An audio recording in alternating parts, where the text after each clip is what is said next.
There's a chart I saw recently that I can't get out of my head. A Harvard business professor and economist asked more than 5,000 Americans how they thought wealth was distributed in the United States. This is what they said they thought it was.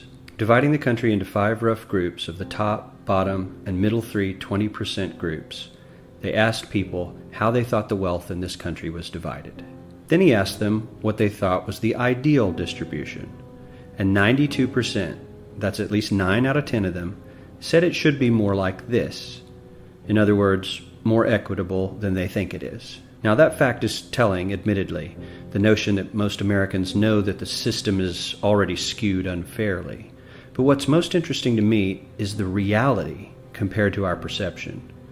The ideal is as far removed from our perception of reality as the actual distribution is from what we think exists in this country. So ignore the ideal for a moment. Here's what we think it is again. And here is the actual distribution. Shockingly skewed. Not only do the bottom 20% and the next 20%, the bottom 40% of Americans barely have any of the wealth. I mean, it's hard to even see them on the chart. But the top 1% has more of the country's wealth than 9 out of 10 Americans believe the entire top 20% should have. Mind-blowing. But let's look at it another way, because I find this chart kind of difficult to wrap my head around. Instead, let's reduce the 311 million Americans to just a representative 100 people. Make it simple. Here they are: teachers, coaches, firefighters, construction workers, engineers, doctors, lawyers, some investment bankers, a CEO, maybe a celebrity or two.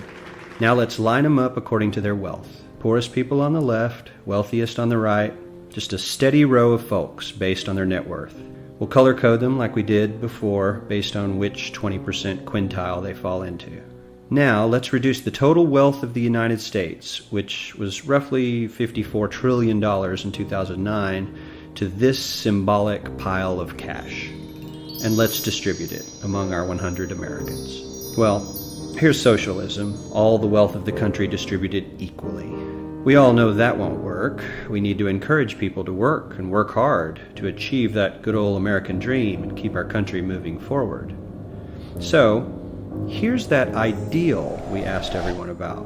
Something like this curve. This isn't too bad. We've got some incentive, as the wealthiest folks are now about 10 to 20 times better off than the poorest Americans. But hey, even the poor folks aren't actually poor, since the poverty line has stayed almost entirely off the chart. We have a super healthy middle class with a smooth transition into wealth. And yes, Republicans and Democrats alike chose this curve. 9 out of 10 people, 92%, said this was a nice, ideal distribution of America's wealth. But let's move on. This is what people think America's wealth distribution actually looks like.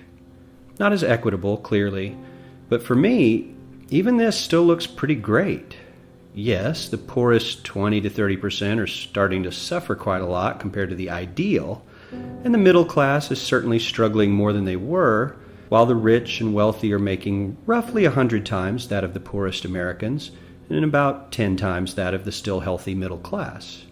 Sadly, this isn't even close to the reality. Here is the actual distribution of wealth in America. The poorest Americans don't even register. They're down to pocket change, and the middle class is barely distinguishable from the poor. In fact, even the rich between the top 10 and 20 percentile are worse off. Only the top 10% are better off. And how much better off? So much better off that the top 2 to 5% are actually off the chart at this scale. And the top 1%, this guy, well, his stack of money stretches 10 times higher than we can show. Here's his stack of cash, restacked, all by itself. This is the top 1% we've been hearing so much about. So much green in his pockets that I have to give him a whole new column of his own, because he won't fit on my chart. 1% of America has 40% of all the nation's wealth.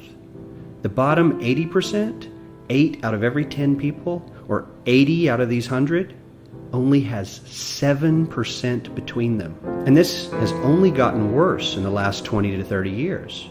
While the richest 1% take home almost a quarter of the national income today, in 1976 they took home only 9%, meaning their share of income has nearly tripled in the last 30 years. The top 1% own half the country's stocks, bonds, and mutual funds.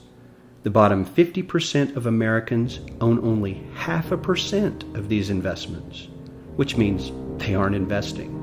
They're just scraping by. I'm sure many of these wealthy people have worked very hard for their money. But do you really believe that the CEO is working 380 times harder than his average employee? Not his lowest paid employee, not the janitor, but the average earner in his company. The average worker needs to work more than a month to earn what the CEO makes in 1 hour.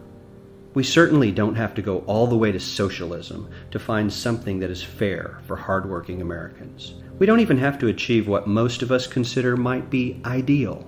All we need to do is wake up and realize that the reality in this country is not at all what we think it is.